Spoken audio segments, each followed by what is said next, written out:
ஆகாஷ்வாணி.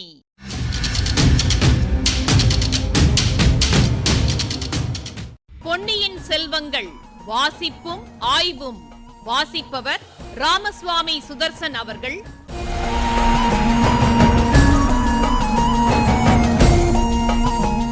மகாராஜாதிராஜ ராஜகம்பீர ராஜமார்த்தாண்ட ராஜகுலோத்துங்க ராஜகுலதிலக ஈரேழு 14 லோகத்தின் அதிபதி பாரா.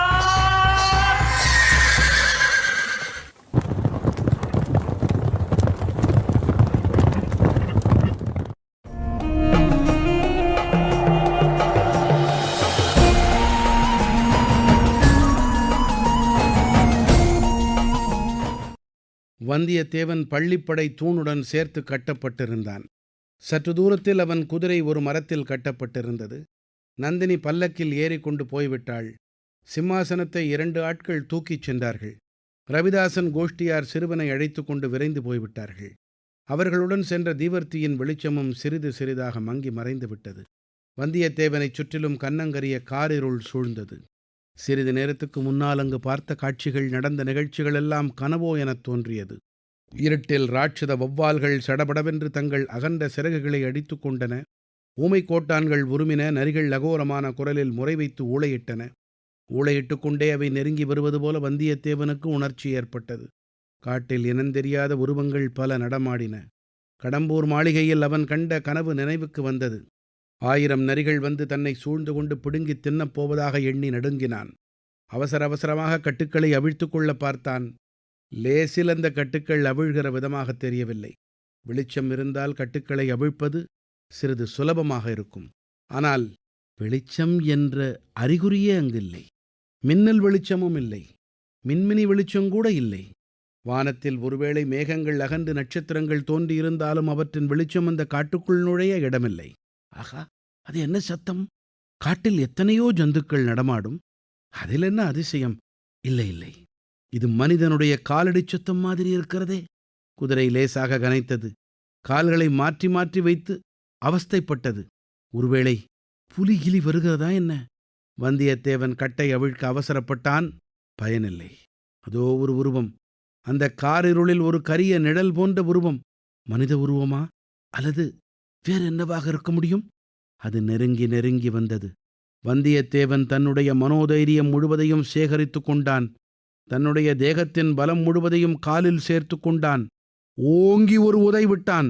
வீலென்று சப்தம் போட்டுக்கொண்டு அந்த உருவம் பின்னால் தாவிச் சென்றது. சிறிது தூரம் பின்னால் சென்றதும் டனார் என்று ஒரு சத்தம். பள்ளிப்படை சுவரில் அது மோதிக்கொண்டது போலும். பின்னர் அங்கேயே அந்த உருவம் சிறிது நேரம் நின்றது.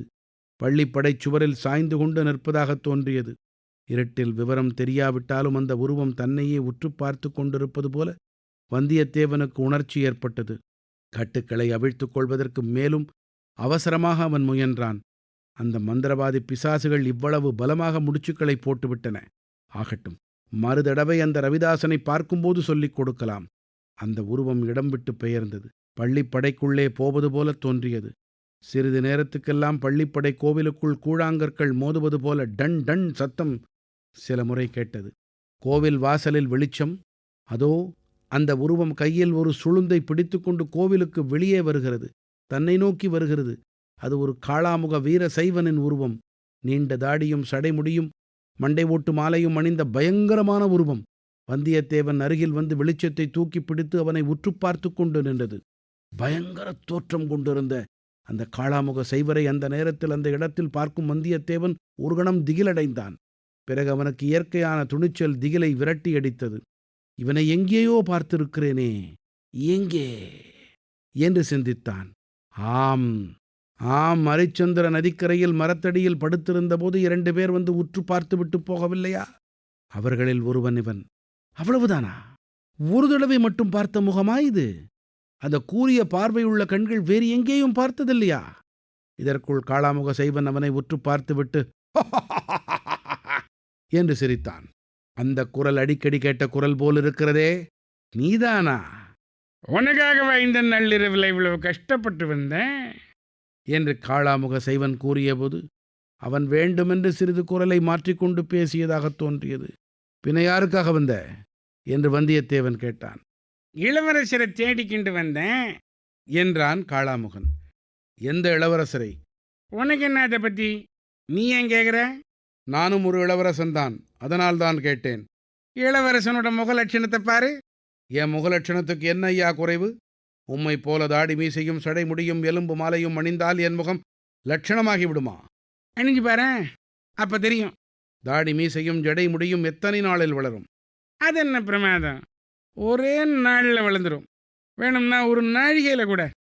அப்படித்தான் இருக்கும் என்று நானும் நினைத்தேன். என்ன நினைச்சா? ஒன்றுமில்லை. என்னை கட்டியிருக்கும் கட்டுக்களை அவிழ்த்து விடு. நானும் உங்கள் கோஷ்டியில் சேர்ந்து விடுகிறேன். போதும் போதும், உன்ன மாதிரியான ஒற்றர்கள் இன்னும் யாரோ எங்கள் கூட்டத்தில் இருக்கிறாங்க. அதனால தான் எங்கள் மகா சங்கம் இன்று அப்படி முடிந்தது. எப்படி முடிந்தது?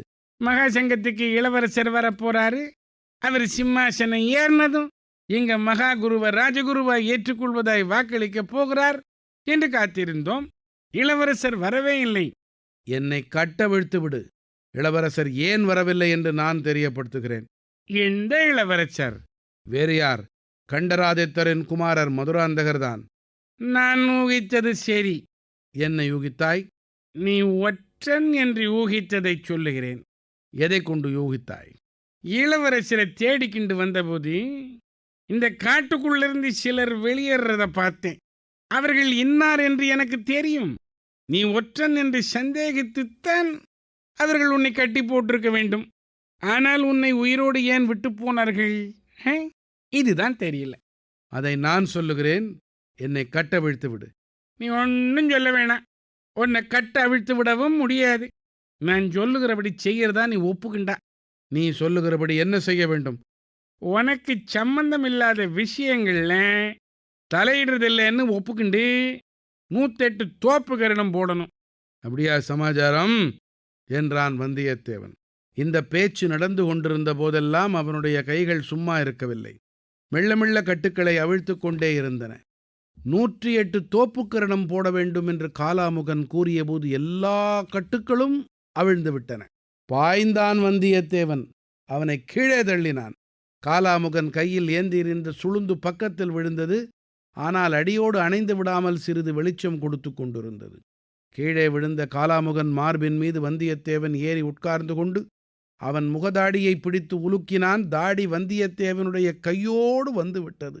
அதே சமயத்தில் காளாமுகன் வந்தியத்தேவனை உதறி தள்ளிவிட்டு எழுந்து நின்றான். தரையில் கிடந்த அணைந்து போகும் தருவாயிலிருந்த சுளுந்தை வந்தியத்தேவன் எடுத்து தூக்கி பிடித்தான். தாடியும் சடையும் இழந்த காளாமுகனுடைய முகம் சாக்ஷாத் வீர வைஷ்ணவ ஆழ்வார்க்கடியானுடைய முகமாக காட்சியளித்தது. இருவரும் ஒருவர் முகத்தை ஒருவர் பார்த்து சிறிது நேரம் சிரித்து கொண்டிருந்தார்கள். வைஷ்ணவரே, சம்பந்தமில்லாத விஷயங்களில் தலையிடக்கூடாது என்று எனக்கு சொன்னீரே, நீர் மட்டும் என்ன செய்தீராம் என்று வந்தியத்தேவன் கேட்டான். உன்னை போல நான் அபாயத்தில் அகப்பட்டு கொள்ளலையே அப்பனே. நான் மட்டும் இப்போ வந்திருக்கலன்னா நீர்தான் என் கட்டுக்களை அவிழ்த்து விட்டதாக எண்ணமா? நீ ஏன் கட்ட அவிழ்த்துக்கிட்டு இருந்தாலும் இந்த காட்டிலிருந்து என் உதவி இல்லாம வெளியே போக முடியாது. நரிகளுக்கு இரையாக வேண்டியதுதான். நரிகள் கிடக்கட்டும். இங்கே சற்று முன் வந்து கூடியிருந்த மந்திரவாதி நரிகளை நீர் பார்த்திருந்தால் அந்த நரிகளிடமிருந்து நான் தப்பியதுதான் பெரிய காரியம். அந்த மந்திரவாதிகளை எனக்கும் தெரியும். மந்திரவாதிகள் மட்டும்தான் வந்திருந்தார்களா? இன்னும் யாராவது வந்திருந்தார்களா? சிறிய மீன் ஒன்று வந்திருந்தது. புலியை விழுங்க ஆசைப்படும் அதிசயமான மீன் அது. ஆஹா, சொல்லு சொல்லு சொல்லு. யார் யார் வந்திருந்தாங்க? என்னென்ன நடந்தது? விவரமா சொல்லு. நீர் எதற்காக இந்த வேஷம் தரித்தீர்? சாயங்காலம் எங்கே போயிருந்தீர்? போயிருந்த இடத்தில் என்ன நடந்தது? அதையெல்லாம் சொன்னால் இங்கே நடந்ததை நான் சொல்லுகிறேன். நான் சொல்றதுக்கு ஒன்றும் அதிகமா இல்லை. இன்னைக்கு முன்னிரவில் கொள்ளிடக்கரையில் காளாமுகர் மகாசங்கம் கூடும்னு தெரிஞ்சுது. அங்கே என்ன நடக்குதுன்னு பார்க்கறதுக்கு தான் இந்த வேஷம் போட்டுக்கிட்டு போனேன். பார்த்துட்டு கொள்ளிடக்கரையில் தோணித்துறையில் ஒன்று வந்து சந்திக்கலான்னு நினச்சேன். மகாசங்கமும் கூடிச்சு. பெரிய பருவேட்டரையர் வந்திருந்தாரா? காளாமுகர்களோட பெரிய குருவும் வந்திருந்தார். ஆனால் முக்கியமாக யார் வருவான்னு எதிர்பார்த்துக்கிட்டு இருந்தாங்களோ அவர் வரல. இப்பகுதியின் ஆய்வினை வழங்குகிறார் ஐங்கரன் அவர்கள்.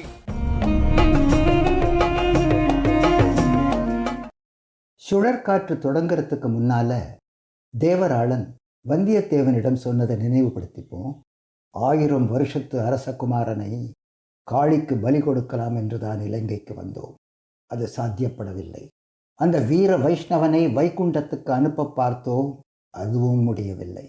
நீயாவது வலுவில் வந்து சேர்ந்தாயே, மிக்க சந்தோஷம். இப்போதைக்கு குறுநில மன்னர் இரத்தத்தோடு காளி திருப்தி அடைய வேண்டியதுதான். உடனே வந்தியத்தேவன் கேட்டான், அப்படியானால் ஏன் தாமதிக்கிறீர்கள்? வீர வாலிபனாகிய உன்னை கண்ட இடத்தில் பலி கொடுத்து விடலாமா? கரை சேர்ந்த பிறகு எல்லா பூசாரிகளையும் அழைத்து உற்சவம் கொண்டாடியல்லவா பலி கொடுக்க வேண்டும்? முக்கியமாக பூசாரிணி வர வேண்டுமே. இப்போ மீண்டும் வலிய வந்து சிக்கிக்கிட்டான் வல்லவரையன். ஏமாற்றத்தால் எழுந்த குரோதம் துணிக்க பூசாரிணியிடம் சொன்னான் ரவிதாசன், தாங்கள் உடனே புறப்படுங்கள். இவனை நாங்கள் இந்த புண்ணிய ஸ்தலத்தில் பலி கொடுத்து விட்டு திரும்புகிறோம். ஆனால் அந்த உக்ர துர்காதேவி அந்த மந்திரவாதியை எப்படி அடக்கிட்டா என்பதை பார்த்தோம். நகைச்சுவைக்காக சொல்லுவாங்க, ஒரு பிரச்சனையிலிருந்து விடுதலை ஆனவர் எதிர்கொள்ள வேண்டிய அடுத்த பிரச்சனை அவரை விடுவிச்சாரே அந்த ஆளின் தொணதொணப்பு. கட்டுகளை வந்தியத்தேவன் அவிழ்த்து முடிக்கிற சமயம் பார்த்து காளாமுக வேஷத்தில் வந்து சேர்ந்துட்டான் திருமலையப்பன். வழிகாட்ட வந்த மாதிரி பேசி ஆழம் பார்க்குறான். நேர்களே, கருத்து தூண்டும் 2 தொடர்கள். கூழாங்கற்கள் மோதும் ஒலி. நெருப்பை உண்டாக்க ஆதி மனிதன் பயன்படுத்தின கல் சிக்கிமுக்கி எனப்படும். உறுதியான இந்த கற்களை ஒன்னோட ஒன்று உரசினா தீப்பொறி எழும். சிக்கி தீ, முகம் வாய். சிக்கிமுக்கி வாயில் நெருப்பை கொண்ட கல். சிலிக்கா என்கிற கனிமத்தால் ஆன கடினமான படிவு பாறையிலிருந்து கிடைக்கிற இந்த கல் ஃப்ளிண்ட் ஸ்டோன் எனப்படுகிறது. குருவின் அறிவுரை கேட்பவரின் மனத்துக்குள் மறைஞ்சிருக்கிற ஞானத்தை ஒளிரச் செய்வதை சிக்கிமுக்கி கற்களின் உரசலுக்கு ஒப்பிடுவாங்க. தோப்பு கரணம். வலது கை இடது காதையும் இடது கை வலது காதையும் கத்தரி போல் பிடித்து கொள்ள உட்கார்ந்தும் எழுந்தும் செய்கிற செயல்.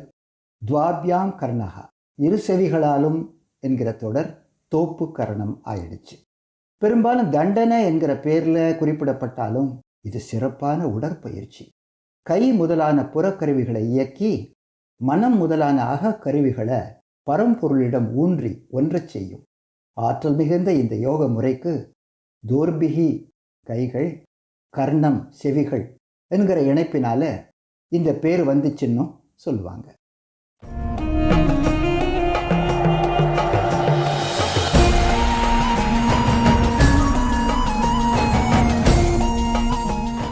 பொன்னியின் செல்வங்கள் வாசிப்பும் ஆய்வும் கேட்டீர்கள். வாசித்தவர் ராமசுவாமி சுதர்சன் அவர்கள். ஆய்வினை வழங்கியவர் ஐங்கரன் அவர்கள். படைப்பு சென்னை வானொலி நிலையம்.